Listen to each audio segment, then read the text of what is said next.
तो hello guys, तो ये है हमारा one shot video for kinematics motion in 1D। तो इसमें हम एक ही वीडियो में सारे के सारे प्रीवियस ईयर कॉन्सेप्ट्स जो कि काइनेमेटिक्स से पूछे जाते हैं नीट और जी मेंस में, वो हम आज डिस्कस करेंगे। तो सबसे पहले हम शुरू करते हैं। तो आपको बेसिक डेफिनेशन सारी की सारी पता होगी, तो यहाँ तो हम सारी डेफिनेशन ये सब की बात नहीं करेंगे। हम यहाँ पर टू द पॉइंट बात करेंगे जो चीज़ें एग्ज़ाम में पूछी जाती है। सबसे पहली चीज़ कि एवरेज स्पीड जो दे रखा है एनसीईआरटी में, उसका मतलब होता है total distance upon total time. मतलब टोटल डिस्टेंस मतलब ए पॉइंट और बी पॉइंट के बीच में, ए से अगर बी में हम लोग गए तो डिस्टेंस 2 मीटर ट्रैवल किया 1 सेकंड में, तो स्पीड हो जाएगी 2 मीटर पर सेकंड। ऐसे ही average velocity total displacement upon total time. तो अब आप पूछोगे व्हाट इज़ डिस्प्लेसमेंट। अब डिस्प्लेसमेंट क्या होता है? डिस्प्लेसमेंट होता है अगर पॉइंट ए हम पॉइंट बी हम गए, ए पॉइंट का कोऑर्डिनेट आप मान लीजिए x1 y1 z1 और बी का x2 y2 z2। तो डिस्प्लेसमेंट होगा x2 minus x1 i cap, y2 minus 1 j cap, z2 minus z1 k cap, क्योंकि डिस्प्लेसमेंट होता है final position minus initial position. ठीक है। और direction of displacement vector is from initial to final. अगर आप देखें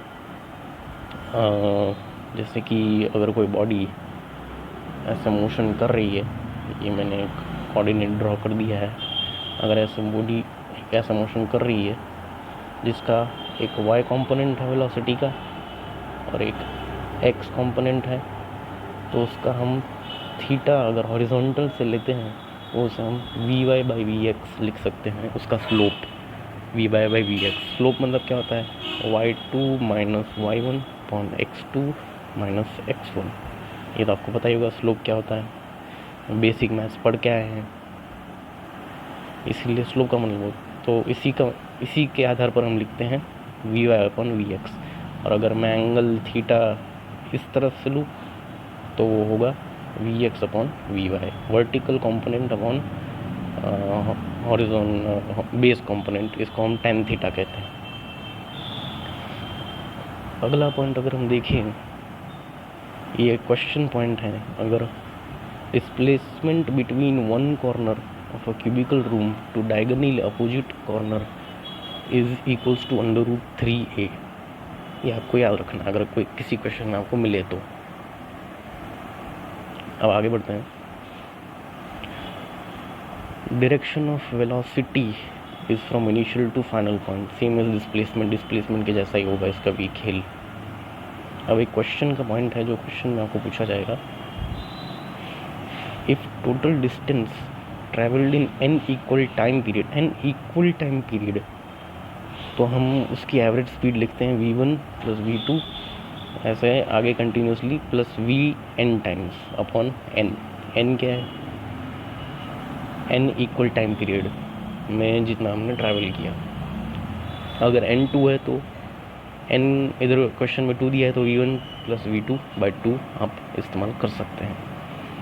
अब इसका ही एक दूसरा केस आता है, total distance travelled in n equal distances, time नहीं।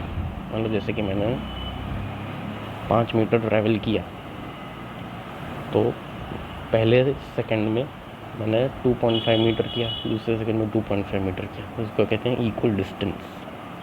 तो उसके लिए आप क्या फॉर्मूला यूज़ करेंगे? n1 v1 v2 और vn तक, nth v तक। तो अगर n की वैल्यू 2 रखो तो 2 times v1 v2 bye v1 plus v2 हमारा आंसर आएगा। और ये एक नीट में पूछा भी गया है, PYQ है, डायरेक्ट फार्मूला पूछा हुआ है, इसलिए आपको ये कॉन्सेप्ट आना चाहिए। और वैसे भी अगर आपको ये सब पता भी ना हो तो आप बेसिक फार्मूला इस्तेमाल कर सकते हैं, velocity is displacement upon time. और अगर आप उस इन फार्मूलों को याद भी नहीं करना है तो आप डिराइव भी कर सकते हैं, जो कि बेसिक फार्मूले से हो जाता है। बट अगर आप इस पर याद रख लें तो अच्छा रहेगा एग्ज़ाम में, क्योंकि ये डायरेक्टली पूछा गया है एग्ज़ाम में। 2 times v1 by v1 + v2। अब हम बात करेंगे कि इंस्टेंटेनियस वेलोसिटी क्या होती है। हमने अब तक एवरेज वेलोसिटी की बात की। इंस्टेंटेनियस वेलोसिटी होती है dx/dt, differentiation of x displacement with respect to time. Differentiation तो करना आता ही होगा, इसीलिए बहुत बेसिक चीज़ है डिफरेंशिएशन।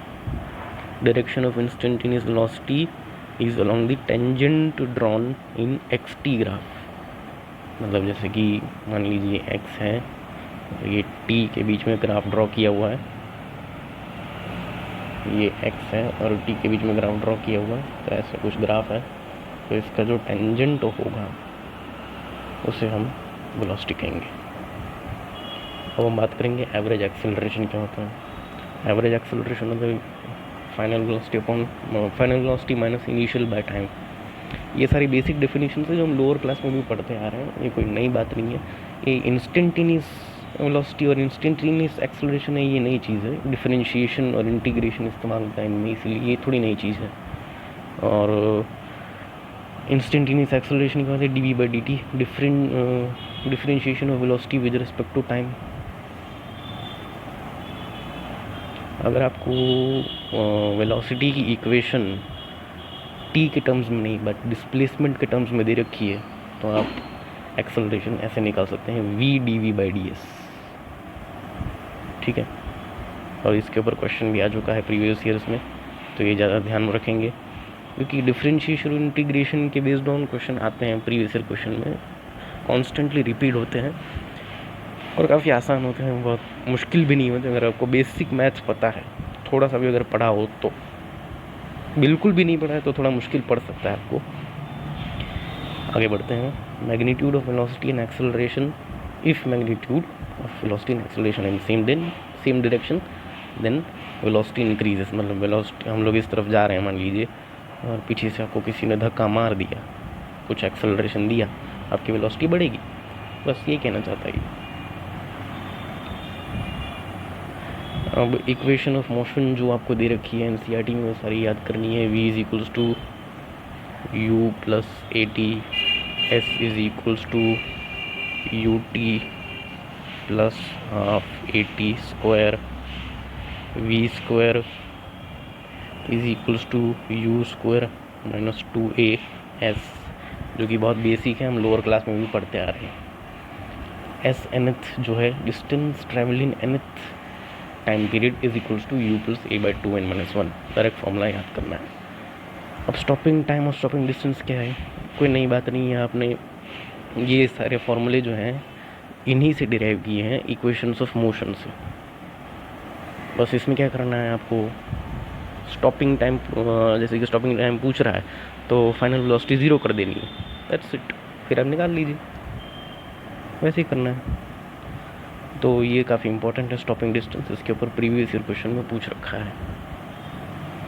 और देखिए, डिस्प्लेसमेंट को वेलोसिटी में कन्वर्ट करना तो हमने डिफरेंशिएशन किया, वेलोसिटी से एक्सेलरेशन निकालना है तो डिफरेंशिएशन किया, और अगर रिवर्स करना है तो इंटीग्रेशन करेंगे हम।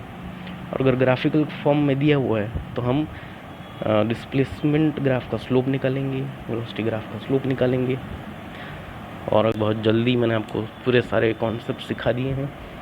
मेनली आपको डिफरेंशिएशन इंटीग्रेशन वाला जो पार्ट है वो याद रखना है, और स्टॉपिंग डिस्टेंस, स्टॉपिंग टाइम और इक्वेशंस ऑफ मोशन इम्पॉर्टेंट है, जो कि काफ़ी बार पूछी जाती है एग्ज़ाम में।